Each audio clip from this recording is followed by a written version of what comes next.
تاریخ میں یہ واقعہ بھی ملتا ہے، 3 افراد، ماں اور 2 بیٹے. یہ بھی تو ماں تھی، اور یہ ماں کی تربیت کے نتیجے میں اس کے 2 بیٹے تھے.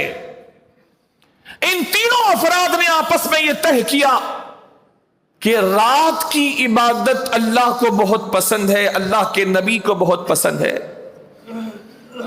دن میں تو اللہ کے اور بندے بھی عبادت کرتے ہیں، ہم پر بھی لازم ہے. رات کی عبادت لازم نہیں، لیکن اللہ اور رسول کو بہت پسند ہے.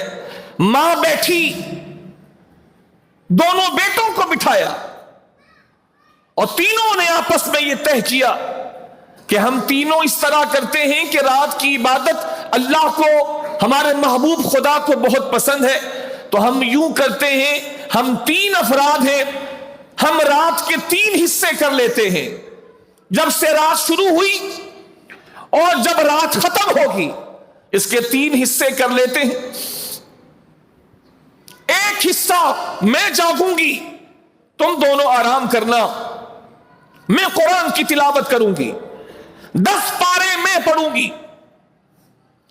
پھر دوسرے حصے میں سو جاؤں گی، ایک بیٹا اٹھے گا، وہ 10 پارے پڑھے گا. اور تیسرے حصے میں اور وہ بیٹا دونوں سو جائیں گے، دوسرا بیٹا آخری وقت تک قرآن پاک کی تلاوت کرے گا 10 پارے.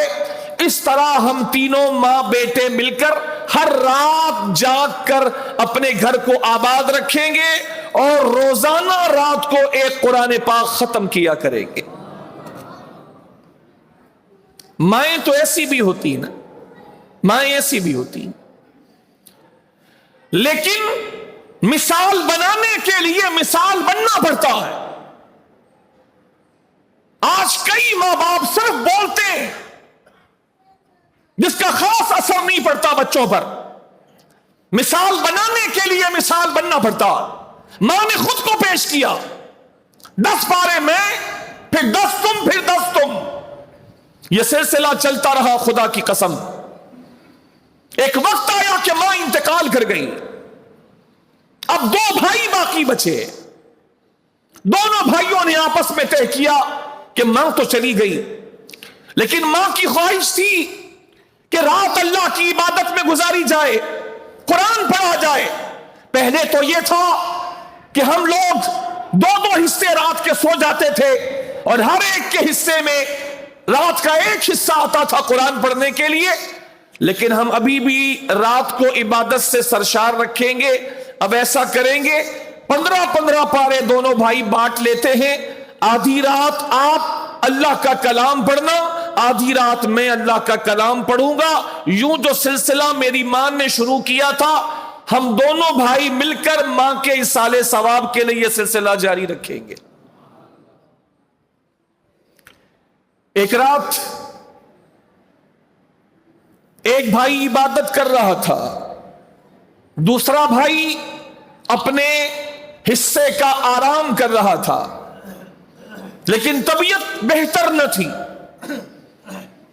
طبیعت بہتر نہ تھی، لیکن ارادہ یہی تھا کہ میں اپنے حصے میں اٹھ کے قرآن پڑھوں گا.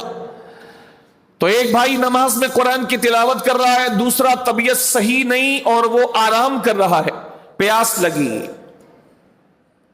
اس نے اسی کیفیت میں بھائی کو آواز دی. بھائی نماز میں ہے، اس کی کیفیت اچھی نہیں ہے، اس نے آواز دی، لیکن وہ نماز میں ہے. ایک سے زائد آوازیں دی، وہ نماز میں مصروف تھا، اور اس نے پانی طلب کیا کہ مجھے پانی پلا دے، طبیعت ٹھیک نہیں ہے، مجھے بھائی پانی دے دے. ایک سے زائد آواز دینے کے باوجود بھائی نماز میں تھا. جب نماز مکمل کی تو پانی لے کر آیا، بھائی کو اٹھایا، تو بھائی نے کہا کہ پانی تو میں پی چکا، پانی تو میں پی چکا. تو اس نے کہا میں نے تو پانی آپ کو نہیں پلایا، میں تو نماز میں تھا. آپ نے آوازیں دی تو میں تو نماز میں تھا، قرآن پاک کی تلاوت کر رہا تھا، اور آپ نے آواز دی تو اب میں پانی لے کر آیا ہوں. تو آپ کو پانی کس نے پلا دیا؟ ہم دونوں کے علاوہ تو تیسرا اس گھر میں کوئی ہے نہیں.